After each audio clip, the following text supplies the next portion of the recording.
साथ हमें मिला है। इतनी उम्र में भी हम बहुत कुछ सीखने को तैयार रहते हैं कि हम सीखें और अपना ज्ञान बढ़ाएं और औरों को भी अपना ज्ञान बांटें।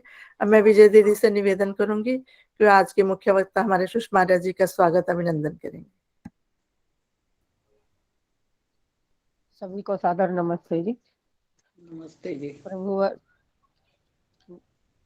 नमस्ते निराकार निर्गुण निरूपम, नमस्ते शिवम सत्य सुंदर स्वरूपम, नमस्ते अगोचर अगम ओजदायक, नमस्ते निरंजन निगम नीति नायक, नमस्ते महेश्वर महामोक्षदाता, नमस्ते विभो विश्व व्यापी विधाता, नमस्ते सदा सच्चिदानंद स्वामी, नमस्ते नियंता त्रिलोक स्वामी।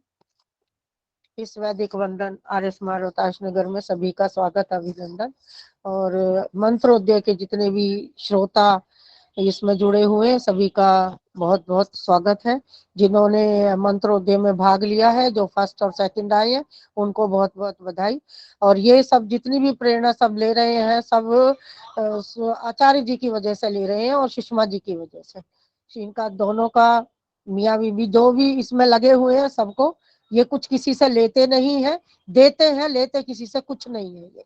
और सबको ये सिखाते हैं। हमारे बीच प्रेम हंस जी भी हैं, जुड़ी हुई है, राजमाता जी हैं, सुषमा यति जी हैं, और भी जितनी बहनें सब जुड़ी हुई हैं, सभी का स्वागत अभिनंदन है। मैं अब अपने मुख्य वक्ता प्रिय डॉक्टर सुषमा जी हमारे बीच विद्यमान है। आपको किसी परिचय की आवश्यकता नहीं है, आप सर्वगुण संपन्न हैं और सबके हृदय में आपके लिए विशेष सम्मान है। आज आज का जो आपका विषय है, मन शोधन शरीर शोधन अनिवार्य है। डॉक्टर सुषमा जी, आइए, आपका स्वागत है।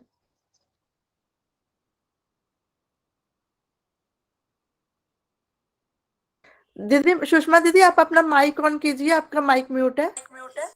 नमस्ते सबको। ये मेरा इलेक्ट्रिक हवन कुंड है, क्योंकि फिर मैं इसे थोड़ी देर में बंद कर दूंगी। ये बहुत देर से जल रहा है, तो मैं बोलूंगी तो इतनी देर जलता ना रहे। देखिए, मन शोधन का पहला तरीका, ये इलेक्ट्रिक हवन कुंड है। इसे मैं अपने कमरे में स्विच में लगा के बैठी हूँ। मैंने इसकी सामग्री खुद बनाई है।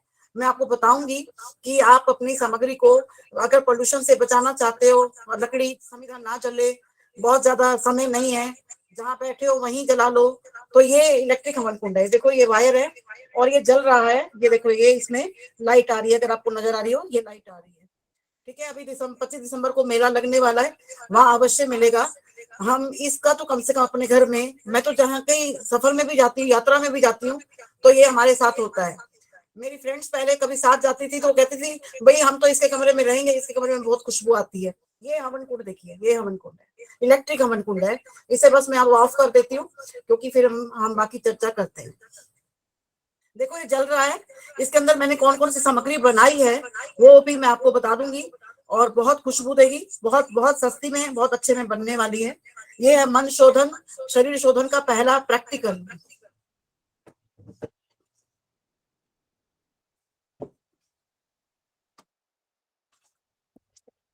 मैंने इसे उतार दिया है। ओम अयम में हस्तो भगवा, अयम में भगवत्तरा, अयम में विश्व भेषजो यम शिवा विमर्शण, अद्भि गात्राणि शुद्ध्यन्ति मनः सत्येन शुद्ध्यति, विद्या तपोभ्याम भूतात्मा बुद्धिर्ज्ञानेन शुद्ध्यति। ओम त्वं हीना पिता वसो, त्वं माता शतक्रतो बभूविथ, अघाते सुम्नमीमहे। ओम अग्न आयाहि वीतये, गृणानो हवेदातये, निहोता सत्सि बहिषि। बहुत फ्री में, बहुत कम मेहनत में मन शोधन शरीर शोधन हमारे सामने है। अभी चंदा जी ने बहुत सुंदर, जो प्रथम आई हैं, मैं ये इस समय नहीं कहूंगी तालियां बजाइए सब लोग, तालियां तो दिल से बजी रही होंगी, कि रैपिड कंपटीशन, यानी खरगोश जो है बिना देखे गति से भागता है, उसे रैपिड कहते हैं। आपको मालूम है, बिना देखे गति से भागना और बिना देखे बिना सुने फटाफट गति से उत्तर देना। इस उम्र में वाकई तालियां बजाने को मन करता है कि फटाफट क्वेश्चन किया, फटाफट आंसर, सोचने की जरूरत नहीं, विद 1 मिनट 5 क्वेश्चन के आंसर देने थे। ये है कि नहीं, है कि नहीं, है कि नहीं, और उसका आंसर फटाफट जिन्होंने दिया। आप सबके सामने 72 प्रतियोगी बैठे हैं, मैं सबका नाम नहीं लूंगी। देखिए सब लोग मुझे लगता है प्रथम आने आ सकते थे अगर जरा सी और मेहनत करते। वो घोड़ा 10 घोड़े दौड़ते हैं, एक कदम से ये घोड़ा फर्स्ट आ जाता है, और जरा सा दूसरी बार करो तो दूसरा घोड़ा फर्स्ट आएगा। इसलिए सारे प्रतियोगी जो हैं, चाहे मेरे सामने सेकंड वाली बैठी हैं, ये भी मेरे हिसाब से फर्स्ट हैं, सब फर्स्ट हैं, जो जिसने पार्टिसिपेट किया सब फर्स्ट हैं। अभी मैंने 2 मंत्रों की बात की, चंदा जी ने जिस मंत्र को बोला था, ये जामा मस्जिद की उस दहलीज पर बोला गया मंत्र है, जो श्रद्धानंद जी ने बोला था। अभी 25 दिसंबर को आप सब, 23 दिसंबर को उनका देहावसान हुआ, 25 को सब इकट्ठे होने वाले हैं। तो इस मंत्र का कितना अच्छा अर्थ था। तो अभी ना पिता वसो, वसु का क्या अर्थ है मालूम है? पिता तो समझ में आ गया, जो बरसता रहता है। तुम ऐसे पिता हो जो बारिश करते रहते हो। पिता तो है कई बार मांगने से देता है, पिता तो वो चीज देगा जो उसके बस की है, लेकिन तुम तो ऐसी सैकड़ों चीजें, शतकृत हो, 1000 प्रकार की, 100 प्रकार की चीजें बरसाते रहते हो, उसमें हमें बिठाए रहते हो। वो बरसाते नहीं रहते, उसमें बिठा देते हो। ले ये 100 साल की उम्र ले उसमें बसा देते हो, इसलिए वसो बोला।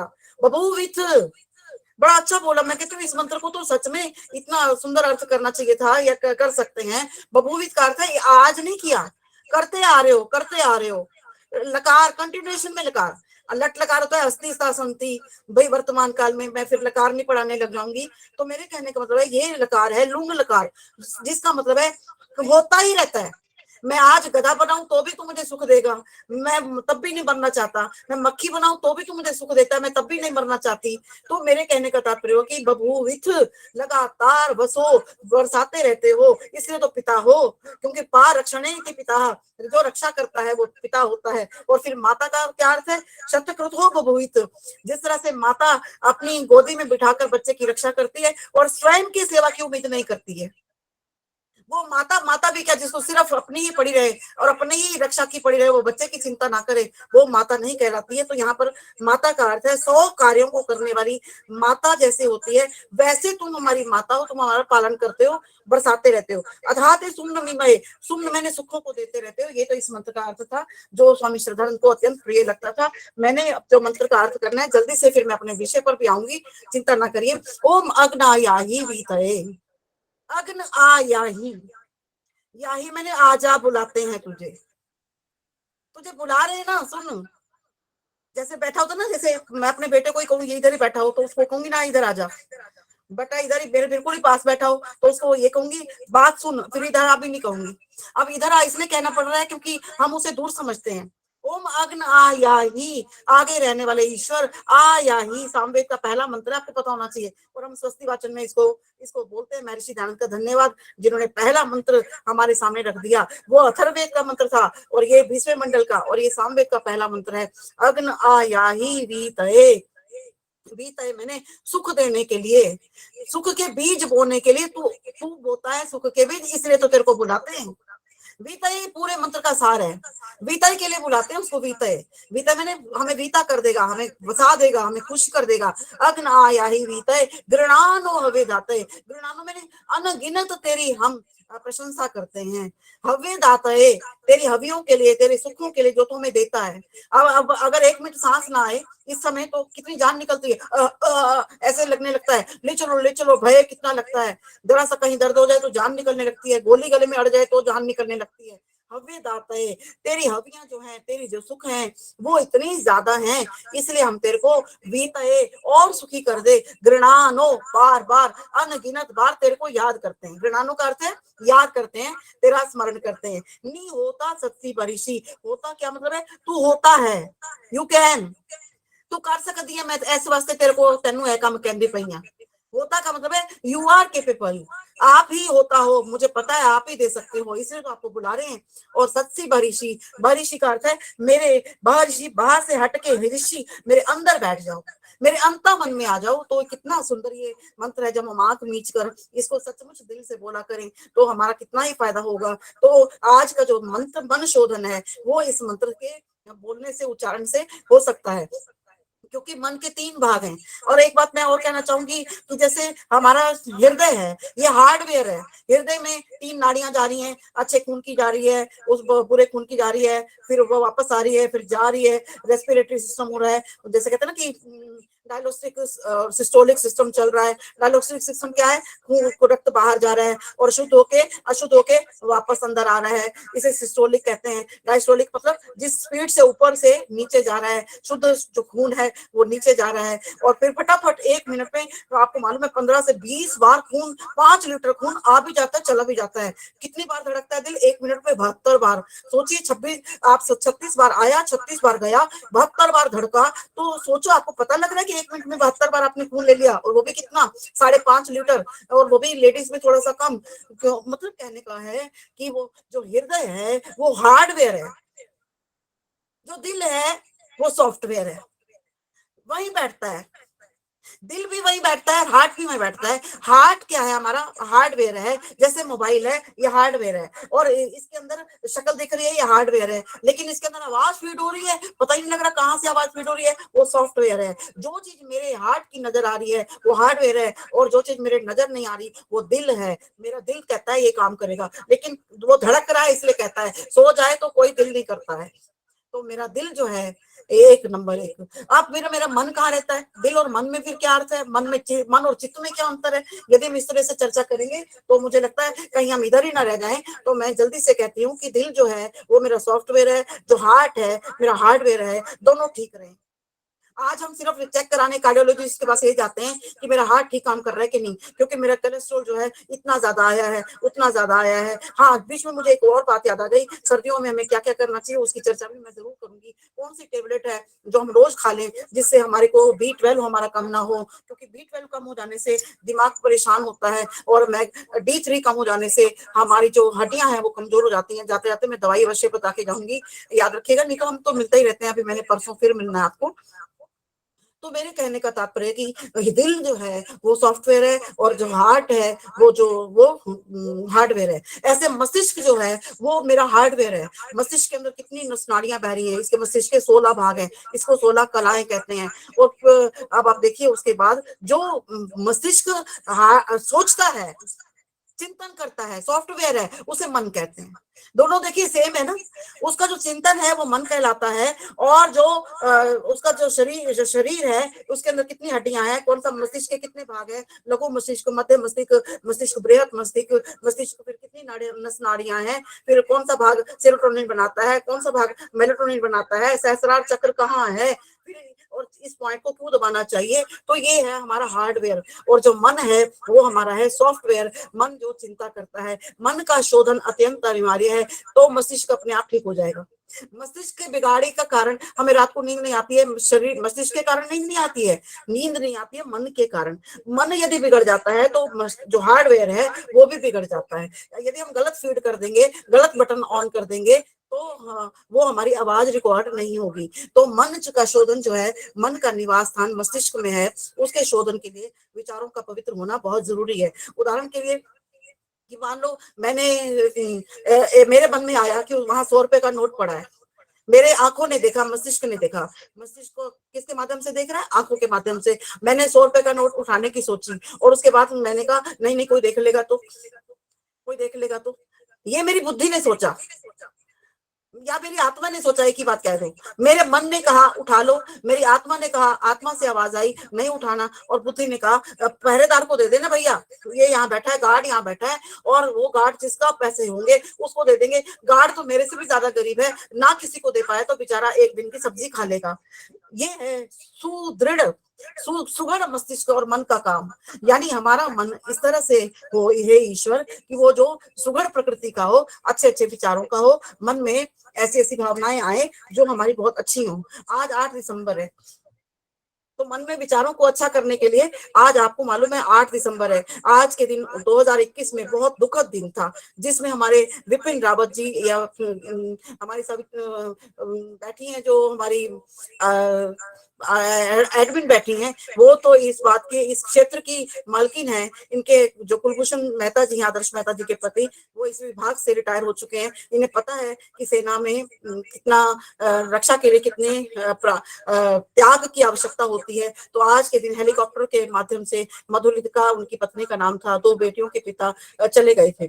हम उन्हें क्यों याद करते हैं? एक पहला व्यक्ति देखा लगभग इतिहास में, या मोदी जी ने देखा कि वो तीनों सेनाओं को मिलाकर चलते थे। वो चाहे वो नौसेना हो, जल सेना हो, चाहे थल सेना हो, चाहे वायु सेना हो, वो तीनों को मिलाकर डायरेक्टर थे। और जब अफगानिस्तान में हमारे हिंदू आपको मालूम है फंस गए थे, उनको वापस लाने का कार्य किसने किया था? स्वयं विपिन रावत ने जाकर किया था। और बड़े सारे कार्य हैं जिनको मैं याद कर सकती थी, लेकिन आज के दिन यदि हम उनको याद ना करें तो ये हमारे लिए कृतज्ञता होगी। आज के दिन हम उनको नमन करते हैं तो दिल से निकलेगी, मरने के बाद भी वतन के प्रति उल्फत नहीं निकलेगी।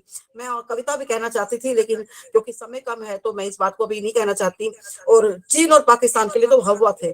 आपको मालूम है पुलवामा में जब कांड हुआ, मुझे फिर बातें याद आ रही हैं, तो स्ट्राइक कराने वाले सबसे पहले व्यक्ति कौन थे? अजीत डोभाल के साथ ये विपिन रावत ही थे, जिन्होंने ये सर्जिकल स्ट्राइक की योजना बनाई थी।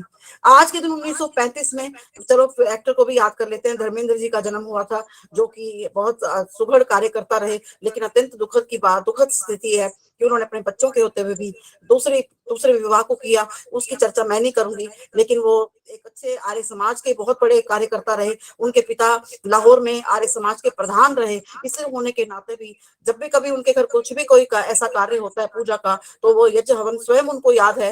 मुझे व्यक्तिगत बहुत पहले मिलने का मौका मिला था, इसलिए मैं विशेष रूप से आर्य समाज का सदस्य होने के कारण उनको आज याद करती हूँ।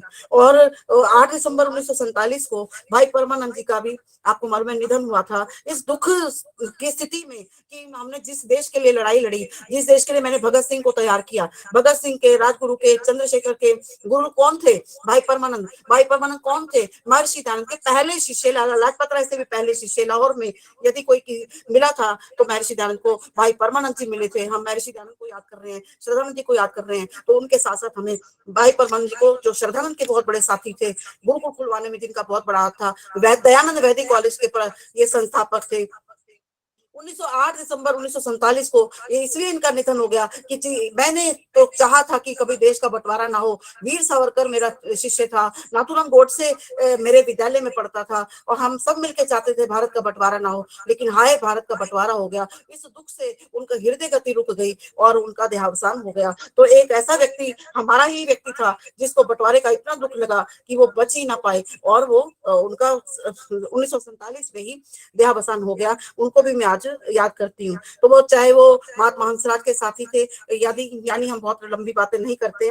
आज एक सप्ताह चल रहा है 8 से 14 से दिसंबर तक, जिसमें योगी जी ने, मोदी जी ने पूरे विलेज के, रूरल एरिया के जो महिलाएं हैं, उनकी शिल्प कलाओं को मुझे लखनऊ में 2-3 बार जाने का मौका मिला, क्योंकि पहले मेरा बेटा वहां से डीएम कर रहा था, तो वो मैंने मेला देखा है कि 2014 से वो मेला लगता है। सारी अनपढ़ महिलाएं, जिनको बोलना कुछ नहीं आता, वो इतनी सुंदर सुंदर कलाएं बनाकर आती हैं। तो भारतीय शिल्प कला को बढ़ावा देने के लिए 8 से 14 दिसंबर तक शिल्प कला मेला जो है वो गाँवों में भी लगता है, और जितने बड़े बड़े हाट हैं, दिल्ली हाट है, नोएडा हाट है, वहां पर भी लगता है।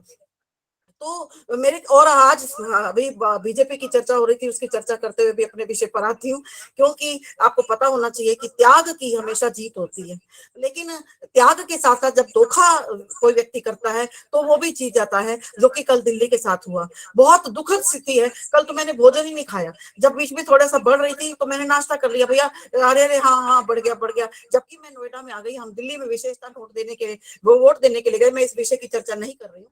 तो कहने का तात्पर्य हुआ कि सत्य की जीत होनी चाहिए, जनता को जागृत होना चाहिए।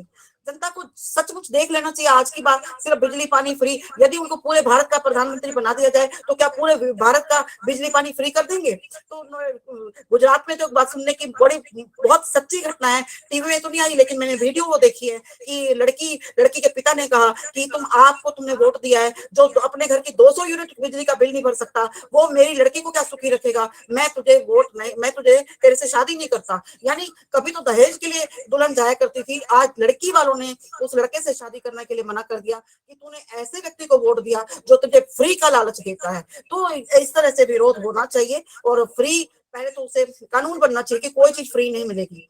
और हमारी स्थिति, देश की स्थिति, संस्कृति की स्थिति खराब नहीं होनी चाहिए।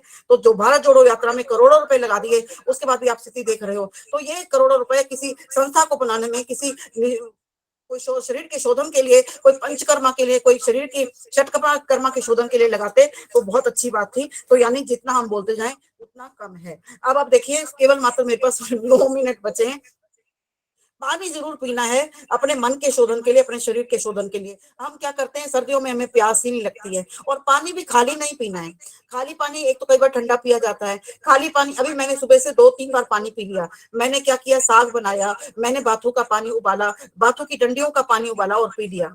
मैंने पालक की डंडियां और जो सरसों के साग की डंडियां थी वो बची, उनको छाना और उनको पी लिया। अभी मेरा कप यहीं कहीं रखा है, उसको पी लिया। मैं सुबह से 2-3 बार तो ऐसा पानी पी चुकी हूँ। हम जितनी भी कोई ना कोई घर में सब्जी बनती है, हर सब्जी के छिलकों का पानी पीजिए।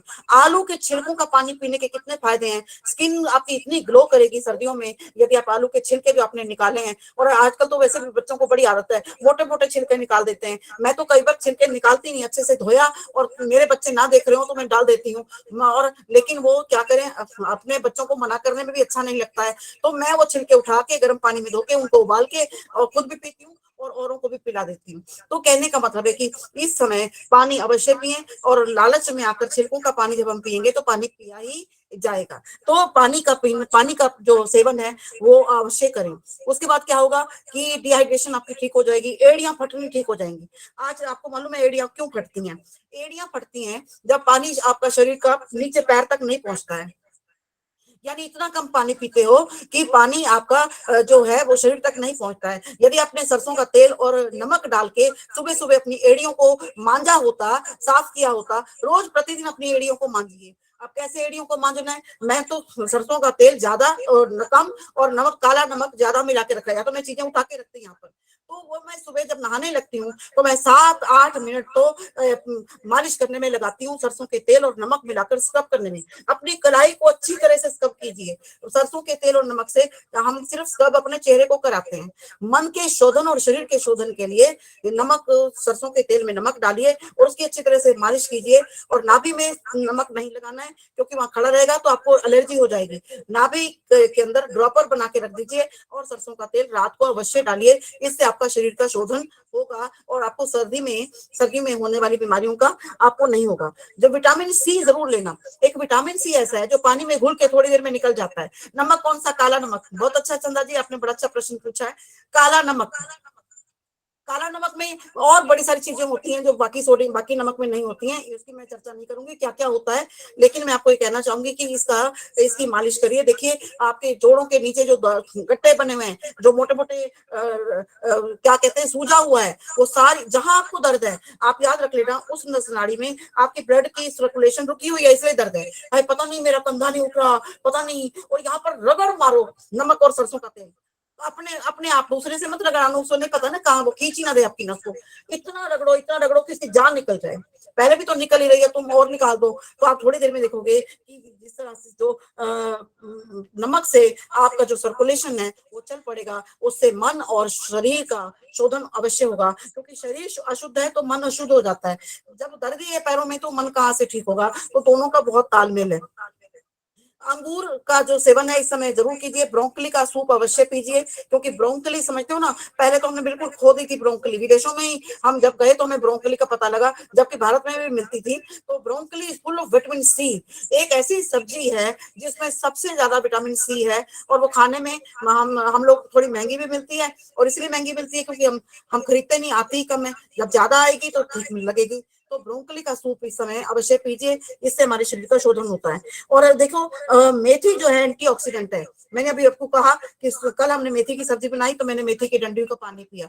आप देखोगे जब हम सब्जियों के बचे हुए पार्ट का पानी पीने लगे हो तो अपने आप ही शरीर के अंदर आपकी पानी की कमी जो है वो पूरी हो जाएगी और शरीर शोधन भी हो जाएगा। हाँ, बस ये अच्छी बात है कि डंडियों को अच्छी तरह से धो दीजिए और डंडियों को या बाकी सब्जियों को प्लेन पानी से मत धोना, आरओ के पानी से ही धोना, क्योंकि उस प्लेन पानी के जो बाकी पेस्टिसाइड्स हैं या जो भी उसके अंदर गंदगी है, नोएडा में तो स्पेशली बहुत गंदा पानी है, तो पानी का जो लेवल है वो 50 या 150 200 के बीच में होना चाहिए। यहाँ 2600 2700 3000 तक चल रहा है। ये हमने तो अपने घर में नापने वाला रखा हुआ है, जिससे पता चल रहा है कि पानी का जो पोल्यूशन है, पानी के अंदर कितना पोल्यूशन है, उसको कैसे पिया जाए। तो इससे क्या होगा, शरीर का जो हाइड्रेशन है वो बना रहता है। हरा धनिया अवश्य खाइए, उसमें मैग्नीशियम है। अब मैं एक MGD3 करके एक मेडिसिन आती है, MGD3 फॉर्मेट की, इतनी कमाल है कि ये देखिए इतनी कमाल है, ये मैंने अभी खाई है थोड़ी देर पहले, MGD3। मैंने मेथी के उबले हुए पानी सॉरी आज बाथू का उबला हुआ पानी पिया तो उसके साथ ये टेबलेट खा ली।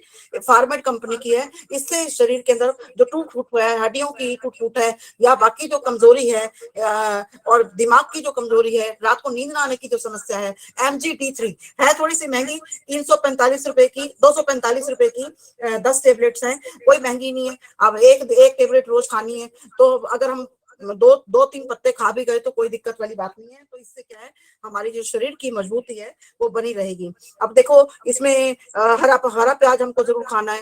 हरे प्याज में ब्लड शुगर को ठीक करने की ठीक है, आंखें ठीक होती हैं। अभी मेरे साथ एक विदेश से कोई जुड़ी हुई है जिनका एक आंख तो चली गई है और एक आंख थोड़ी सी बची है, और वो मुझे कह रही थी आज जरूर बताना कि उसके लिए क्या करना है। मैं प्रयास करती हूँ कि आपको उसके लिए भी जरूर बताऊं। तो जो सुबह 1 घंटे के भीतर आपको एक्सरसाइज जरूर करनी है। सुबह 7 बजे तक आपको एक्सरसाइज करनी है। आज का मैं आपको सुबह का रूटीन बनाती हूँ। मैं आज थोड़ा लेट उठी, मैं उठी 5:20-25 पे, नहीं तो अन्यथा मैं 5:15 के करीब 5:10 पे उठ जाती हूँ। उठते ही सबसे पहले 2 गिलास पानी पिए, उसके बाद नहाया। जो 6 बजे से पहले नहा लेगा ना, समझ लो उसके 6 रोग निकल जाएंगे। मुझे याद है मैं 2020 में 8 जनवरी को नहीं नहाई थी, जब मेरे को बुखार था कोरोना वाला। मुझे लोगों ने घर में रोका तब मैं नहीं नहाई, नहीं तो 9 जनवरी 2021 को 2 बजे मैं नहा चुकी थी। सिर्फ मैं 1.5 दिन नहीं नहाई, यानी कहा जा सकता है मैं आज 6 बजे तक नहा चुकी थी। नहाने के बाद प्राणायाम किया और 7 बजे तक मैं हवन कर चुकी थी और 7 बजे नीचे सैर को जा चुकी थी। घड़ी मिलाओ घड़ी, जब हम घड़ी मिलाते हैं तो घड़ी हमारी खुशी में बीत जाती है। Don't become lazy. आज नहाना नहीं है, मत करना।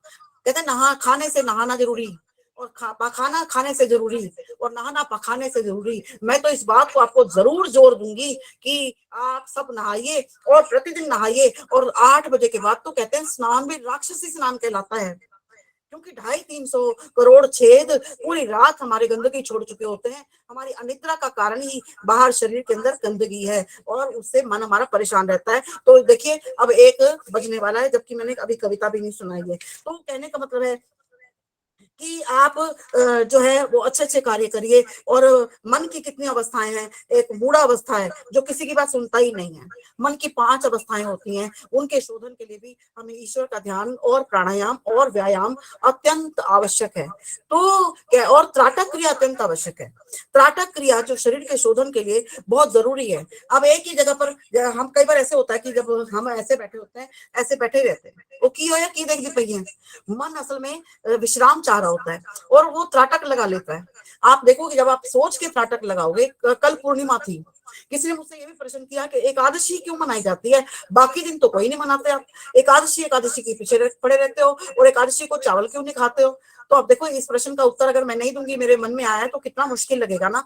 एकादशी एक ऐसी चीज है, एक ऐसा दिन है जिसमें चांद की, चाहे वो अमावस्या के दिन हो चाहे पूर्णिमा के दिन हो, सेम शेप होती है। 3/4 हिस्सा एकदम टिच, चाहे वो अमावस्या वाले 15 दिन हो चाहे वो पूर्णिमा वाले 15 दिन हो। बाकी दिन तो चांद की घटत बढ़त हो सकती है, लेकिन एकादशी वाले दिन जो चांद अमावस्या आने से पहले स्थिति थी उतनी ही साइज, और जो चांद पूर्णिमा आने वाली है उतना साइज ही होता है। इसलिए एकादशी को महत्व दिया जाता है। वो कहते हैं ना कि उदय सविता रक्ते तथा अस्तौ तथा उदय होता हुआ सूरज भी लाल होता है, अस्त होता हुआ सूरज भी लाल होता है। इसलिए तुम संपत्ति विपत्ति दुख आए सुख आए दोनों में एक जैसे रहो। एकादशी भी हमको यही सीख दे रही होती है कि देखो चांद अमावस्या वाला था तब भी वो साइज उतना है और पूर्णिमा वाला है तब भी साइज उतना है। तुम सब एक जैसे रहो, ज्ञान प्राप्त करते रहो, चाहे आपको सांसारिक दुख आपको सताता रहे तो भी और ना सताता रहे तो भी। और चावल क्यों नहीं खाते हैं? नंबर एक, चावल में एक गिनती है, एक है ना, चावल एक ही दिखता है। और इसलिए कहते हैं चावल एक दिखता है, एकादशी में एक छिपा है, एक को खा मत जाओ। ये तो मुझे समझ नहीं आई बात, मैं तो इसलिए नहीं जानती। लेकिन चावल में पानी बहुत होता है, वो तो किसी भी दिन व्रत में नहीं खाना चाहिए। चावल में पानी बहुत होता है, वैसे ही हम बिना व्रत के बैठे हैं तो जो चावल का पानी है हमारे शरीर के अंदर वाटर रिटेंशन ज्यादा कर देता है। चावल के अंदर पानी होता है तो हमारा शरीर फूलने लगता है, बजाय व्रत में जो हमने संयम किया था उससे शरीर को पानी ज्यादा मिल जाता है चावल खाने से। इसलिए किसी भी व्रत में नहीं खाना चाहिए, लेकिन उसे एकादशी के लिए निश्चित कर दिया, ये हम मान लेते हैं। क्योंकि एकादशी तो हर महीने व्रत आना है, इसलिए एकादशी एक चावल है तो तुम एक ईश्वर को समझो, उसे खा मत जाओ। किसी कहने वाले ने ये कह दिया तो चावल जो है पानी ज्यादा रखता है, इसलिए हमें एकादशी के दिन चावल का सेवन नहीं करना चाहिए। और अभी पूर्णिमा कल भी थी, पूर्णिमा आज भी है। पूर्णिमा के दिन जो चांद पूरा होता है उसको देखना अवश्य चाहिए। कल मैं लगातार 7 मिनट तक चांद को देखती रही। इसे कहते हैं चंद्र त्राटक, दर्पण त्राटक, मन त्राटक, दीपक त्राटक। अरे देखिए शरीर की शुद्धि के लिए कितने त्राटक हैं। त्राटक का मतलब है त्राटक, अपने माथे को त्योरियां चढ़ाकर पूरा घूर कर आंखों को देखते, आंखों से एक ही जगह को देखते रहो। और जो चंद्र त्राटक कर लेता है ना तो उसके दिमाग के अंदर उसकी जो मस्तिष्क की जो नाड़ियां हैं वो पूरी खुली रहती हैं। जैसे ऊपर आपने देखा ये पोस्चर है हमारा, मैं चांद को लगातार इस तरह से देखती रही। तो बहुत लोगों ने कहा तो हमारे फ्लैट के आसपास तो नजर नहीं आता, इस बहाने सैर करते हुए निकल जाओ। तो ऐसी दूर तो नहीं, आप अमेरिका तो नहीं जाना पड़ेगा, अपने शहर के आसपास ही जाना पड़ेगा। तो आप अपने चंद्र त्राटक अवश्य करिए। तो कहने का मतलब है कपाल भाती अवश्य करिए। और उसके बाद मिट्टी जो है, आप मिट्टी की जब मिट्टी को डीएनए करोगे ना, मिट्टी का टेस्ट करोगे तो शरीर की जब शरीर की एक खरोंच उतारोगे तो डीएनए करोगे, दोनों की बराबर औकात निकलेगी। जो मिट्टी में जो तत्व हैं वो आपके शरीर की खुश्की वाले जो शब्द, अगर कहते हैं खुर को तो मिट्टी निकलती है, उसको टेस्ट करोगे तो बराबर निकलेगी। अरे मिट्टी धरती पर पड़ी है तो तुझे काहे का अहम है रे। तो कहने का मतलब है कि हमें नम्रता पूर्वक अपने कार्यों को करना चाहिए। मेरा मन करता है मेरे तन के से मिट्टी निकालो, मेरा मन करता है मेरे तन से मिट्टी निकालो, बंजर भूमि में जाकर छिड़क दो।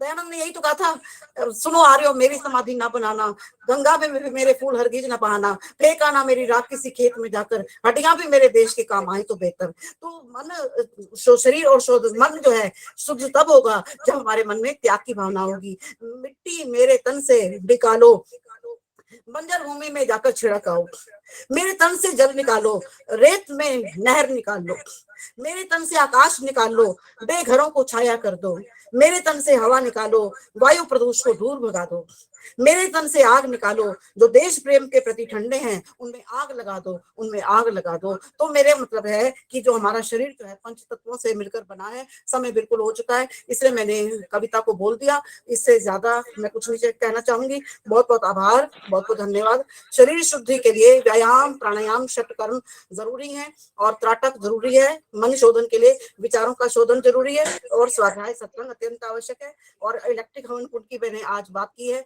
आप प्रयास करिए कि बाकी हवन कुंड नहीं है तो ये तो अवश्य होना चाहिए। हाँ, सामग्री बता दीजिए कविता। आदर्श जी 1 मिनट के लिए। हाँ जी बोलिए। बोलिए। गेंदे के फूल है, मैं आपको दिया बनाना बताती हूँ। आज आप में से ये इलेक्ट्रिक जो हवन कुंड है वो भी नहीं है तो कोई बात नहीं, आप गेंदे के फूल, गुलाब के फूल आसपास खिले होते हैं। और कितनी बार तो आर्य समाज में तो लोगों की आदत है चाहे पीठ पीछे आपकी निंदा करें लेकिन सामने तो आपको गुलाब के या गेंदे के फूल पकड़ा ही देंगे। अभी तो मैं आपको उन फूलों की चर्चा कर रही हूँ जो बिल्कुल गेंदे से, कैलेंडुला फूल, वहां तब तो हम पहुंचे नहीं ना, सब आधा घंटा हो जाता है कि कौन से फूलों का रस इस समय में पीना चाहिए। कैलेंडुला फूलों का रस पीना चाहिए। वो कैलेंडुला फूल कौन से होते हैं? वो बिल्कुल गेंदे से मिलते हैं और सूरजमुखी से मिलते हैं। उनके पत्ते थोड़े चौड़े होते हैं, होते वो भी वही हैं, भंवरे उन पे ज्यादा बैठते हैं क्योंकि उनमें मीठापन ज्यादा है। तो और जो गेंदे के फूल हैं या केलनुगा फूल है या गुड़हल के फूल हैं, ये गल जल्दी जाते हैं। एक गेंदे के फूलों में, गुलाब के फूलों में शक्ति ऐसी है कि बेचारे सूख जाते हैं जल्दी, धूप पे रखो तो। आपने गेंदे के फूल सुखाए, उसमें छोटी इलायची 4-5-6 छोटी इलायची आपने ले ली, थोड़ी सी दालचीनी ले ली और थोड़ी सी मोटी इलायची ले ली, ये आपने कूट ली मिक्सी में, आपने इन पाउडर, इसका पाउडर बना लिया। उधर से आपने गेंदे के फूल सुखाए थे, ठीक है, गेंदे के फूल सुखाए और उसको आपने जो पाउडर, छोटी इलायची, मोटी इलायची, दालचीनी, जो भी आपके घर में है, अर्जुन की छाल या जो भी आप मिलाना चाहते हो, छोटी इलायची, मोटी इलायची, दालचीनी तो जरूर मिलाना। आपने 1 चम्मच दालचीनी, छोटी इलायची, दालचीनी और मोटी इलायची का बनाया। आपने गेंदे के फूल सुखा रखे थे, उनको ऐसे मुरमुरा सा किया। उसके बाद इसमें 2-3 चम्मच आपने गुलाब जल डाल दिया। इससे आप इसे मलोगे तो ये खुरदरा सा रहेगा, ये ज्यादा मला नहीं जाएगा। इसमें आपने थोड़ा सा लोबान पाउडर उठाया, जो आप सामग्री में डालते हो, 350 रुपए किलो लोबान पाउडर मिलता है। मुसलमान मस्जिद में जला जला कर लोगों को पागल करके बुलाता है, कहते किसी का मन अगर बस में करना हो तो घर में लोबान जलाया करो। तो लोबान का पाउडर लिया, उसको गेंदे के फूल में, दालचीनी में, छोटी इलायची, मोटी इलायची में मिला दिया, उसको गुलाब जल में मिला दिया। जो आपकी सामग्री है इसको मैं छान लेती हूँ मलमल के कपड़े में, क्योंकि हवन कुंड छोटा है ना, तो मलमल के कपड़े में जैसे छोटे बच्चे को छान के चीजें जीरा अजवाइन पिलाते हैं ना पाउडर सर्दियों में, तो वो मैंने बना दिया। उसके बाद वो सब कुछ मिला दिया। उसके बाद फिर थोड़ा सा गुलाब जल डाला, तो उसको ऐसे दिया जैसा बना दिया, उसको धूप पे रख दिया। आप देखोगे 2 दिन के अंदर वो सूख जाता है। उसमें थोड़ा सा घी भी मिला दिया पहले से ही, हाँ ज्यादा नहीं मिलाना क्योंकि घी नहीं तो उसको सूखने नहीं देता। आधा चम्मच घी मिलाया मैंने पूरे इतने सारे इतने बड़े दिए में, तो मेरे 3-4 दिए बन गए। उन दियों को धूप में सुखा दिया। उसमें मैंने वो दिया अंदर उठा के ले आई, उसमें थोड़ी सी कपूर डाली या थोड़ा सा कपास की बट बनाई, उसमें घी डाला, उसको जला दिया किसी स्टील की थाली में रखकर, क्योंकि वो जलेगा तो पूरा का पूरा नीचे तक जलेगा। उससे क्या है, वो पूरा का पूरा सामग्री जैसा ही काम देगा। अगरबत्ती मत जलाना, क्योंकि अगरबत्ती बांस से बनती है, बांस को जलाना वैसे भी पाप है। और बांस में से आपको मालूम है लेडर निकलता है, लोहा निकलता है, शीशा निकलता है, जो हमारे शरीर के लिए बहुत खराब होता है। इसलिए धूप और अगरबत्ती घर में आनी नहीं चाहिए, ना इससे मन शुद्ध होगा और ना इससे शरीर शुद्ध होगा। मैंने समय ज्यादा ले लिया, 6 मिनट शायद ज्यादा लिए, लेकिन मैंने 2 मिनट आपको पहले भी दिए थे, तो 4 मिनट ज्यादा के लिए बहुत बहुत धन्यवाद, बहुत बहुत आभार। विषय अभी कंटिन्यूएशन में है, फिर कभी मिलते हैं। हवन कुंड में क्या क्या डालना है? हवन कुंड में, इलेक्ट्रिक हवन कुंड में बता दीजिए दीदी, 2 मिनट बता दीजिए। हाँ जी, हाँ जी, हाँ जी, इलेक्ट्रिक हवन कुंड में भी यही डालते हैं। मैंने उसको फिर उसमें गुलाब जल नहीं डाला। मैंने क्या किया, जो हवन की सामग्री थी उसको छान लिया, उसमें थोड़ा सा लोबान मिलाया और थोड़ा सा चंदन पाउडर अगर है तो, वैसे तो आजकल शुद्ध नहीं मिलता है, बस वही इसमें डाला। थोड़ा सा घी मिला दिया उसमें, तो उसमें घी मिलाया और इसको इसमें मैंने रख दिया। बताओ मेरे 2 चम्मच से ये 2 चम्मच सामग्री है, अभी तक इतनी खुशबू आ रही है जिस ऐसे लगता है कि बस इसी को जलाए बैठी रहूं। एक तो मेरे को कहीं जाना नहीं पड़ता, दूसरा मेरी एब्सेंस नहीं लगती कि मैंने हवन नहीं किया, तीसरा घर में हम आराम से बिना पोल्यूशन के, बिना लकड़ी जलाए इसका सेवन कर सकते हैं। प्लीज कृपा करके, हमने इतना। अब एक बात और है, कोरोना काल लिखना बंद कर दो। अभी भी सत्संगों में कोरोना काल की आपत्ति स्थिति में, अरे मत बुलाओ उसको, चला गया, बड़ी मुश्किल से चाइना में वापस पहुंच गए। तो आप आइए सत्संग में विचारिए, आध्यात्मिक चिंतन के लिए आओ, सब इकट्ठे होते हैं। ये अपना प्लीज लिखना शुरू कर दीजिए। बड़े बड़े सत्संगों में कोरोना की आपत्ति काल में आओ सत्संग करते हैं, मत लिखो, इससे मन शोधन, इससे शरीर शोधन नहीं होता है। धन्यवाद आपका। हवन सामग्री को भी छानना है क्या? बहुत सुंदर इलेक्ट्रिक हवन कुंड में अगर आप चाहें तो मैं बताऊं क्या? सभी आप माइक आदर्श जी, क्या मैं बताऊं हवन कुंड में इलेक्ट्रिक हवन अभी कुंड का? एक मिनट अनुरुपमा जी, अभी आपको मैं समय देती हूँ, मेरे बाद आप बोलना। सुषमा दीदी आपका बहुत बहुत धन्यवाद। सबसे पहले तो आपने वेद मंत्र की जो व्याख्या की, बहुत सुंदर और सरल शब्दों में आपने व्याख्या की। हवन कुंड हम सभी जैसे कहते हैं कि फ्लैट है, फ्लैट में धुआं होता है, काले हो जाते हैं, व्हाइट वाश का वो रहता है, उसके लिए जो आपने इलेक्ट्रिक हवन कुंड बताया वो बहुत ही सरल विधि है हमारे लिए, वो हम सभी कर सकते हैं। जो आपने सामग्री बताई है उसमें आप पानी ना मिला के उसको थोड़ा सा गाय का गोबर लेके उसमें भी आप मिला लेंगे, उसका दिया बनाएंगे, वो भी बहुत अच्छा जलता है। उससे भी हमारे घर की शुद्धि होती है। आपसे उसमें जला के अपना पूरा हवन कर सकते हैं, उसमें आहुति दे, वैसे ही मंत्रों का उच्चारण करके। ऐसा भी बहुत सुंदर आपने जो हमें जानकारी दी है कि हम ऐसा कर सकते हैं, वो आपने बहुत सुंदर करा। और इस मौसम में पानी हम कम पीते हैं, उसके लिए हमें आपको याद दिलाया कि आप पानी कैसे कैसे पी सकते हैं, और फिर तेल की मालिश, सरसों के तेल की मालिश करेंगे। उससे हमारे जो चिकनाई कम मिलती है हमारे शरीर में होती है, उससे हमें पूरे शरीर में खुजली हो जाती है, उससे भी आराम मिलेगा। उसमें नमक का तेल मिला के करेंगे, उससे हमें लाभ प्राप्त होगा। उसके बाद नहीं, जो जो हवन एकादशी, सामग्री बताई है, जो हम हवन करते हैं सामग्री यूज करते हैं, तो उसको भी छानना है क्या? वो वाली सामग्री नहीं डालनी जो हमने पत्तों से, फूलों के पत्तों से लोबान वगैरह, चंदन का पाउडर अच्छा। मिला के वो करनी है, वो बनानी है, वो वाली सामग्री अच्छा। बनानी है उसके लिए। अच्छा। और वो उन्होंने पानी या घी ये बताया थोड़ा ना, उसमें जैसे। डाल देना, थोड़ा उसमें हाँ जी, लिख के। ठीक है, ठीक है। ये अब आपको पूरी रिकॉर्डिंग मिल जाएगी, आप उसमें से सुन लीजिए, आपको पूरा लाभ प्राप्त हो जाएगा। और उसके बाद आपने जो एकादशी का आपने बताया, वो भी बहुत अच्छी जानकारी। किसी को नहीं पता कि एकादशी में जो चंद्रमा होता है वो पूर्ण होता, मतलब कि पूर्ण, जैसे वो पूर्णिमा से पहले होता है वैसे ही वो एकादशी उस पे अमावस के आसपास होता है। दोनों की स्थिति सेम होती है पूर्णिमा की, एकादशी के दिन। वो भी आपने बहुत सुंदर जानकारी दी। और ये भी हमें आज नई एक बात पता चली है कि जैसे मिट्टी में जो तत्व है, वही हमारे शरीर की मिट्टी में तत्व है। हम उनका डीएनए टेस्ट करेंगे तो वो सेम, वो उसका डीएनए निकलेगा। तभी हम कहते हैं, जब जैसे शरीर हमारा वो हो जाता है, दिवंगत आत्मा हो जाती है, तो जो हमारा शरीर का वो मिट्टी में मिल गया, तो मिट्टी मिट्टी में हो जाती है, मिल जाती है। दोनों का डीएनए हमारे शरीर की स्किन का और मिट्टी का डीएनए सेम है। बहुत सुंदर आज हमें पता चला है, हमें पहले पता नहीं था। ये भी एक बहुत अच्छी जानकारी मिली। आपसे जुड़ के हमें नई नई जानकारी मिलती रहती है। आपका बहुत बहुत धन्यवाद। और आपके लिए भी हम शुभकामनाएं, आशीर्वाद क्या करेंगे, आशीर्वाद तो ईश्वर का है ही, कि आप ऐसे ही ज्ञान प्राप्त करते रहे और हम सभी में ज्ञान बांटते रहे। आपके लिए बहुत बहुत धन्यवाद और शुभकामनाएं। आपका सहयोग हमें मिलता रहता है। एक बहुत बहुत एक धन्यवाद। बार एक बहन जी, मिनट, गोली एक गोली मिनट गोली मैं बोल बताई थी दूं। तो उसका नाम बताना बहन जी एक बार। गोली आदर्श बताई जी, थी जो। 1 मिनट मैं ले लूं हाँ, 1 मिनट, उसमें। अभी आप व्हाट्सएप में लिख देंगे, जो आप रिकॉर्डिंग सुने में नंगे ना, उसमें भी नहीं, आपको मैं गोली का नाम मिल 1 मिनट जाएगा। सुषमा जी के बारे में 1 मिनट कहो तो बोल दूं।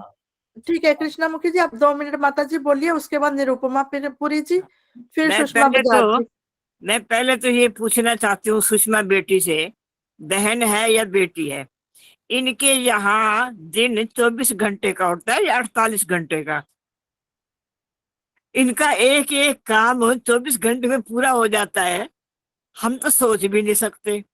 संध्या वंदन, बाहर का काम, और अपना योगा और एक्सरसाइज और तेल की मालिश, और इतने सारे कार्य, मेरे ख्याल में तो ये 1 सेकंड भी अपना व्यर्थ नहीं गवाती होंगी। कितना योगदान है इनका समय के प्रति। समय का कदर इनको बहुत ऊंचे स्तर पर ले जा रहा है, समय में रहते हुए। और हमें भी समय का पालन करने में भी ये तैयार रहती हैं कि समय का पालन करो, समय का पालन करो, काम कोई भी मत छोड़ो, चाहे मन का हो चाहे शरीर का हो, पर समय का पालन करो। ऐसी बेटी तो हमें खोजने से कहीं नहीं मिलेगी। तो बहुत बहुत धन्यवाद सुषमा जी का। बहुत ही, जैसा इनका बोलना है, जैसा इनका चेहरा है और जैसा इनका अपना जीवन है, ये आदर्श है, ये आदर्श है।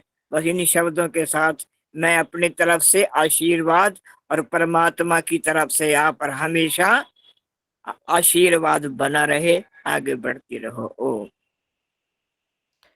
बहुत बहुत धन्यवाद माता जी, आपने बहुत सरल शब्दों में, बहुत अच्छे शब्दों में उनका प्रशंसा क्या कहें, उनको जो सहयोग, जो उनका उत्साहवर्धन किया है, उसके लिए आपका बहुत बहुत धन्यवाद। हम सभी बहाना बना देते हैं कि हमारे पास समय नहीं है, लेकिन हमें समय का सदुपयोग करना आना चाहिए, वो उनसे हमें प्रेरणा मिलती है। बहुत बहुत धन्यवाद माता जी आपका। अब निरुपमा पुरी जी, आप कुछ बोलना चाहते हैं, आपका स्वागत है। उसके बाद उषा किरण दीदी भी हमारे बीच में, आपका स्वागत, अभिनंदन है। फिर सुषमा बजाज। आदर्श आदर्श जी, जरा ये डॉक्टर सुषमा का एड्रेस एक हाँ, बार। दे देंगे, दे देंगे पूनम जी, आपको दे देंगे। आप अभी अपना अच्छा। माइक म्यूट रखिए, आपको दे देंगे, बाद में फोन पे बात कर लेंगे आपसे। हाँ, निरुपमा पुरी जी, आप बोलिए। आप हाँ जी, आदर्श जी, सुषमा जी और सब बहनों का धन्यवाद। सुषमा जी जो जानकारी देती हैं उसका बहुत बहुत धन्यवाद। इलेक्ट्रिक हवन कुंड के बारे में कुछ बहनों ने प्रश्न किया था। मैं ये बताना चाहती हूँ कि इलेक्ट्रिक हवन कुंड में जो सामग्री आप आमतौर पे लेते हैं, या तो उस सामग्री को कूट लीजिए, जो पॉसिबल नहीं होता कूटना या मिक्सी में पीसना। एमडीएच वालों की सामग्री आती है बारीक थोड़ी सी। मैं इलेक्ट्रिक हवन कुंड में जब इस्तेमाल करती हूँ तो वो, मेरी आवाज आ रही है क्या ठीक? मैं इलेक्ट्रिक हवन कुंड में जब प्रयोग में लाती हूँ तो एमडीएच वालों की सामग्री को डालकर पैकेट में उसमें से थोड़ी सी निकाल लेती हूँ। दूसरा, उसमें घी मिलाने को मना करते हैं क्योंकि घी इलेक्ट्रिक हवन कुंड होता है, लेकिन मैं उसमें कुछ बूंदे घी की डाल देती थी, उसको मिला लेती थी। इसके बाद आप जो दीपक में जब जैसे दीपक जलाते हैं, कपूर से दीपक जलाइए और वही मंत्र पढ़िए ज्योति जलाते समय, और इलेक्ट्रिक हवन कुंड को किसी थाली या किसी ऐसी चीज में रखिए जो आपको जल सिंचन करना है उस थाली के बाहर बाहर हो। इलेक्ट्रिक हवन कुंड के को ना छुए वह पानी। जल सिंचन भी हो गया, आपके मंत्र पाठ भी हुआ, और अग्नि की जब आपने ज्योति जलाई दीपक की तो कपूर के साथ जलाकर भी घर की हवा, कुछ पर्यावरण शुद्ध होता है। और वैसे आजकल गोबर की भी ज्योति बाजार से मिलनी शुरू हो गई है, तो वह ज्योति मैंने तो नॉर्मल हवन कुंड में भी इस बार वो गोबर के की जो ज्योति जरूरी की बाती होती है उसमें वही थी कि उसको लगा के जला दीजिए, आपको घी तेल डालने की, घी की जरूरत नहीं है। तो मैंने उसका हवन कुंड में जब अग्नि प्रदीप्त करते तो उसके साथ इस्तेमाल किया। जो घी की आहुतियां डालनी है आप दीपक में थोड़ा बड़ा दीपक हो या कुछ हो उसमें ले सकते हैं, और उसमें थोड़ी थोड़ी कुछ बूंदे घी की डालिए, और उससे पहले थोड़ा सा कच्चा चावल डाल दीजिए ताकि आपकी ज्योत कभी बुझेगी नहीं। पूरे घी को पूरा इस्तेमाल हो जाएगा और पूरी ज्योत भी हो जाएगी। उसको कुछ कुछ दाने चावल के, जैसे आप टीका लगाने के लिए तिलक लगाने के इस्तेमाल करते हैं वैसे, तो आपकी वो ज्योत भी चलेगी, घी की आहुतियां भी दी जाएंगी। चाहे वो सामग्री से नहीं मिल पाती हैं, पर वो पास पास जब रखी जाती हैं तो उसका ऑरा थोड़ा सा, उसका जो है उसमें थोड़ा सा उसके प्रभाव पड़ सकता है, पड़ेगा। और फिर सामग्री की आहुतियां सामग्री में दीजिए, धुआं कम होगा उससे, और आपका हवन भी पूरा हो जाएगा। मेरे कहने का मतलब ये था। सामग्री में जैसे सुषमा जी ने बताया, मैंने भी लोबान और ये गूगल वगैरह खरीद के, गूगल चंदन पाउडर और लोबान खरीद के, तो उसको पीस कर कूट के पीस लेती थी, तो जो बिल्कुल बारीक बारीक हो जाता था उसको सामग्री में इस्तेमाल करती थी, सामग्री में मिलाकर। कई बार मैं गुलाब की पंखुड़ियां और गेंदे की पंखुड़ियां सूख जाती थी, उनको भी बीच में डाल देते थे, और कई बार नीम मिल जाता था तो नीम सूखी भी मैं डालती थी। शायद लोगों को कड़वी लगती हो, पर इससे मच्छर जल्दी भागता था। एक पौधा मेरे पास था जिसे हिंदी में मरुआ और पंजाबी में न्याज़बो कहते हैं। अगर आप सुबह उठो, तुलसी के जैसा पौधा होता है, सर्दियों में अक्सर नहीं रहता। सुबह उठे हो आप तो बाहर, अगर आपने आंगन में मतलब खुले में रखा है तो उसमें सारे मच्छर चिपक जाते हैं। तो मैं देखती थी जब उसके वो सूखने लगता था तो उसकी टहनियां थोड़ी थोड़ी सूखने लगती थी, वो तोड़ लेती थी, उसको भी काट काट के सामग्री में मिला लेते थे। बस मैं इतना से उसका लाभ उठाने की बात कहना चाहती थी। शेष आदर्श जी आपका धन्यवाद, मैंने आपका समय लिया और कुछ बहनों का समय वक्ताओं का जो चुराया या छीना उसके लिए मैं क्षमा मांगती हूँ। धन्यवाद। नहीं, बहुत दस बहुत भी धन्यवाद, कहाँ से मिलेगा हवन कुंड? बहुत बहुत इलेक्ट्रिक हवन धन्यवाद कुंड। निरुपमा जी। आपने भी अपनी बात हमारे बीच में रखी। सभी अपने इस पे अपना ध्यान रखेंगे, जो करना होगा वो आप, जैसे धुआं ना हो हमारे घर में, उसके लिए आप अपना बना सकते हैं वो। बहुत बहुत धन्यवाद निरुपमा जी आपका। अब ये हवन कहाँ से मिलता है? हवन कुंड जब भी वो इलेक्ट्रिक हवन मिलेगा, कुंड जैसे तो 25 दिसंबर को वो हमारी शोभा यात्रा निकलती है ना, वहां पे लाल किला या रामलीला इलेक्ट्रिक मिलता मैदान है में वहाँ होता पर? है, वहां पे अच्छा, मिल जाएगा। अजमेरी गेट में, अजमेरी गेट में। अजमेरी गेट में, हाँ जी, वहां पे मिल जाएगा। पहले जाएगा। पहले तो ट्रेड फेयर से भी मिलता था, और हमारे एक बार ऋषि मेले में भी मैंने लिया था। ये कालेडा फार्मेसी वालों ने जो है वहां स्टॉल लगाते हैं, उन्होंने प्रयोग किया था, और उसमें मंत्र आता था। उसको मैंने इधर अंतरराष्ट्रीय महासम्मेलन से भी लिया था, पर यह है कि वो ज्यादा चलते नहीं है। एक बार आरंभ मैंने ग्वालियर का के स्टॉल से किया था। ग्वालियर वालों ने बनाया था बहुत साल पहले, करीब 10 साल पहले। तो मैंने ट्रेड फेयर से लिया था, वो 1 साल चलता था, 1 साल बाद फिर ले लेती थी। उस ठीक समय है, कुल 250 रुपए का था। हम ये इतना चर्चा बता बाद में दें। करेंगे, ये चर्चा बाद में करेंगे हम। बहुत बहुत धन्यवाद। अब सुषमा बजाज जी आइए, आपका भजन है, उसके बाद उषा किरण दीदी, आपको उसके बाद दीदी आप बोलना, ठीक है। सुषमा बजाज सभी जी को हो? सादर नमस्ते। हाँ डॉक्टर जी, सुषमा स्वागत जी है का आपका। बहुत बहुत धन्यवाद, इतनी सुंदर जानकारी देती हैं। आपका भी धन्यवाद समय देने के लिए। एक ऋषि गीत बोलती हूँ। उपकार तेरा ऋषि वर दुनिया में, भूल नहीं हम पाएंगे।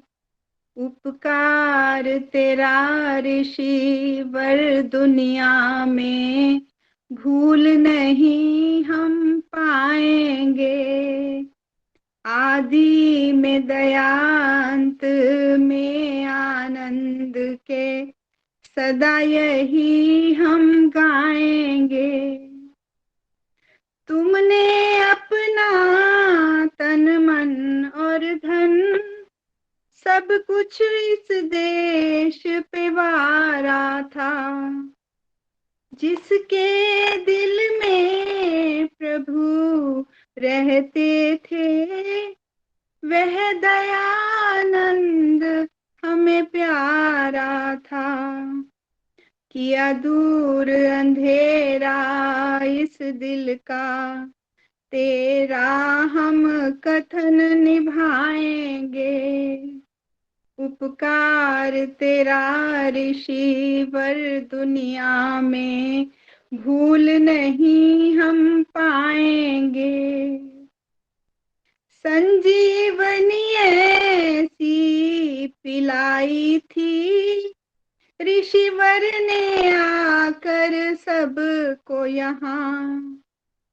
मन वचन कर्म से शुद्ध हो में, ये विचार ऋषि ने हमको दिया। जो दिल में समाया है सबके, उसमें ही मन को रमाएंगे। उपकार तेरा ऋषि वर दुनिया में, भूल नहीं हम पाएंगे। बने क्रांति दूत है दयानंद, तुमने ही ये दीप जलाया था। तुमने अपना सुख छोड़ यहाँ, दुखियों के दुख को मिटाया था। किया काम यहाँ तुमने ऐसा, हम कैसे तुमको भुलाएंगे। उपकार तेरा ऋषि वर दुनिया में, भूल नहीं हम पाएंगे। आदि में दयांत में आनंद के, सदा यही हम गाएंगे। बहुत बहुत धन्यवाद। बहुत सुंदर सुषमा जी, आपने ऋषि का भजन सुनाया, बहुत सुंदर, आपका बहुत बहुत धन्यवाद। शारदा आर्या जी में भी आपकी बड़ी बहन हमारे बीच में, आपका स्वागत है। वीना यति जी हैं, आपका भी बहुत बहुत स्वागत है। अब उषा किरण जी, उसके बाद शमा महाजन जी को मैंने बोला था शांति पाठ के लिए, वो शायद डॉक्टर के पास गई हैं। अब मैं शारदा आर्या जी, आप ही इनके बाद शांति पाठ करवा दीजिए। अब उषा किरण दीदी, आपका जो हमारे लिए मार्गदर्शन संदेश हो, स्वागत है आपका। धन्यवाद आदर्श जी। सुषमा जी बहुत सुंदर प्रस्तुति रख रही थी अपने सधे हुए सरल और मधुर स्वर में। उनका धन्यवाद, उनके लिए साधुवाद। और आप सभी श्रोताओं का, आयोजकों का, संयोजकों का और संचालिका महोदया का धन्यवाद करते हुए और शुभकामनाएं प्रेषित करते हुए एक बात तो ये कहनी थी कि वैसे खोज करना, शोध करना और उनके अनुसार चलने में कोई बुराई नहीं है। नई नई शोध यदि हम रिसर्च करते हैं तो उनके लाभ होते ही हैं, लेकिन प्रयास करें कि जो स्वाभाविक प्रक्रिया है यज्ञ करने की, उसी पर हमेशा बल दें। ये आर्य नरेश जी के का एक आश्रम सोलन में है, बहुत पुराना है और हम लोग निरंतर 6-7 वर्ष वहां जाते रहे हैं। चंद्रप्रभा जी, गीता ग्रोवर जी और हमारी आर्य समाज से एक बार 19 लोगों का समूह गया था। तो उन्होंने बहुत सुंदर सुंदर कुछ पौधे लगा रखे थे जो देखने में ज्यादा सुंदर नहीं थे, लेकिन पूरा का पूरा एक हिस्सा उन्होंने वो उगा रखे थे और उनके पत्तों को वो सुखाते थे और उसी की सामग्री का प्रयोग करते थे। माचिस का प्रयोग नहीं करते थे वो, क्योंकि उनके पास कुछ ऐसी संविधाएं थी, कुछ ऐसे पौधे थे कि उनकी संविधाओं को वो सुखाकर रख लेते थे और चाहे बारिश का भी मौसम हो, बस उसको घर्षण किया एक संविधा को दूसरी संविधा से और वो अपने आप जल जाती थी। प्रकृति ने हमें इतना बड़ा, इतना सुंदर भंडार दिया है। प्रयास करें कि हम उसी के अनुसार चलें, उसी के अनुरूप काम करें तो हमें लाभ अधिक होगा। दूसरी बात, संस्कार विधि महर्षि ने दी हमें एक बहुत अनमोल रत्न है। उसमें ये सारी प्रक्रियाएं हैं, क्या क्या डालना चाहिए, 32 तरह की उसमें चीजें जाती हैं, दवाइयां, जे गूगल इत्यादि इत्यादि सभी, लोबान इत्यादि और बहुत सारी हैं, 32 हैं कुल। आप उनका प्रयोग करें तो सर्वोत्तम है। फिर भी यदि आप शोध के अनुसार चलना चाहते हैं, रिसर्च के अनुसार चलना चाहते हैं, तो उनकी प्रक्रिया को पहले आप स्वयं अवश्य करें, तब दूसरों को बताने का प्रयास करें रिजल्ट के साथ कि क्या परिणाम रहा। जैसे अभी निरुपमा जी काफी विस्तार से बता रही थी, तो आप भी किसी को बताएं तो पहले स्वयं अवश्य उस प्रक्रिया का अनुकरण करें और तब वो आगे बताएं। और एक आर्य समाज गोवा में खोलने के लिए पिछले दिनों मीटिंग हुई थी, जनसभा थी, उसमें विनय जी ने काफी लोगों को प्रस्तावित भी किया था कि यदि आप कुछ देना चाहें दान इत्यादि। अशोक गुप्ता जी ने 1 लाख दिया, कईयों ने 1 लाख तो कईयों ने दिए थे, लेकिन अभी कुल जाकर 65-70 लाख ही बने हैं। तो धनाभाव के कारण अभी तक हम प्रयास शुरू नहीं कर पा रहे हैं, परंतु आपके लिए संकेत है कि अगर आप जाना चाहें तो अपना नाम भी लिखवा सकते हैं और पहले कुछ राशि दान के रूप में दीजिए, तो माना जाएगा कि हाँ, आप चलने के लिए, वहां जाने के लिए इच्छुक हैं। तीसरी बात ये, टंकारा से सूचना है, निमंत्रण है, आमंत्रण है आप सबके लिए। पिछले वर्ष हम काफी उत्सुक थे, लेकिन स्थिति गलत थी और गंभीरता के साथ वो सब चल रहा था, इसलिए नहीं जाने का प्रयास बना। इस बार यदि आप इच्छुक हैं तो समय से पहले का मेरा मतलब है कि जैसे अब दिसंबर चल रहा है तो जनवरी में आपकी बुकिंग इत्यादि हो जानी चाहिए। उन तिथियों की तिथियां आपके पास कैलेंडर में भी लिखी हुई हैं, जो नया कैलेंडर आया है, और नहीं तो बहुत जल्दी आपको बता दिया जाएगा, 25 को तो बहुत कुछ पता चल जाएगा। तो उसके लिए आप नाम लिखवाएं और टिकट्स की बुकिंग स्वयं अपनी देख रेख में करें। एक बार बहुत ज्यादा गलती हुई थी, विजय जी को सारा मालूम है, पंचाल जी भी थे हमारे साथ, बहुत लोग थे। तो यदि आप इच्छुक हैं पहले से बताएंगे, हम वहां बुकिंग कराएंगे, हमें कोई समस्या का ऐसा करना नहीं पड़ेगा सामना जैसा तब हुआ था। तो इसी के साथ साथ कहने को बहुत सारी बातें हैं, लेकिन मैंने समय ऐसे ले लिया, सूचना देनी थी टंकारा की विशेष तौर से। तो वहाँ आप गौशाला है बहुत बड़ी, 200-250 वहाँ गाँव हैं, और गौएं देखेंगे तो आप कहेंगे अरे ये गाय है कि बैल है, बहुत बड़ी बड़ी और बहुत दूध देने वाली भी हैं। सारे बच्चे वहीं का दूध पीते हैं, तो उसके लिए भी पर गाय इतना है। पर जो स्टूडेंट हैं, विद्यार्थी जो पढ़ते हैं, उनका वर्ष वार्षिक कितना है, आजकल 12,000 चल रहा है, शायद अब 14 हो गया हो। तो हमारी आर्य समाज से भी हैं 3-4 सदस्य जो हर बार देते हैं, आप लोग भी उसमें भागीदारी कर सकते हैं। बहुत सारी शुभकामनाओं के साथ सभी के लिए बहुत बहुत धन्यवाद, आभार। टंकारा में 17 और 18 फरवरी का पढ़ा है मैंने। हाँ जी, 17 और 18 का ही है। बहुत बहुत धन्यवाद उषा दीदी आपका, आपने सूचना भी दी और सभी के लिए जो आपने संदेश दिया है, आपका बहुत बहुत धन्यवाद। अब सभी का बहुत बहुत धन्यवाद कार्यक्रम में जुड़ने के लिए और हमारा उत्साहवर्धन के लिए। अब मैं शारदा आर्य जी से निवेदन करूंगी, शांति पाठ के साथ कार्यक्रम का समापन करेंगे। ओम द्यौ शांति अंतरिक्षगम शांति पृथ्वी शांतिरापा शांतिरोषधया शांति वानस्पतया शांतिर्विश्वे देवा शांति ब्रह्म शांति सर्वगम शांति शांतिरेवा शांति सामा शांतिरेधि। ओम शांति शांति शांति। जो बोले सो अभय। वैदिक धर्म की जय। महर्षि देव दयानंद की जय। जय गुरु विरजानंद की जय। आर्य समाज अमर रहे। वेद की ज्योति जलती जलती रहे। ओम का झंडा ऊंचा रहेगा। वैदिक ओम।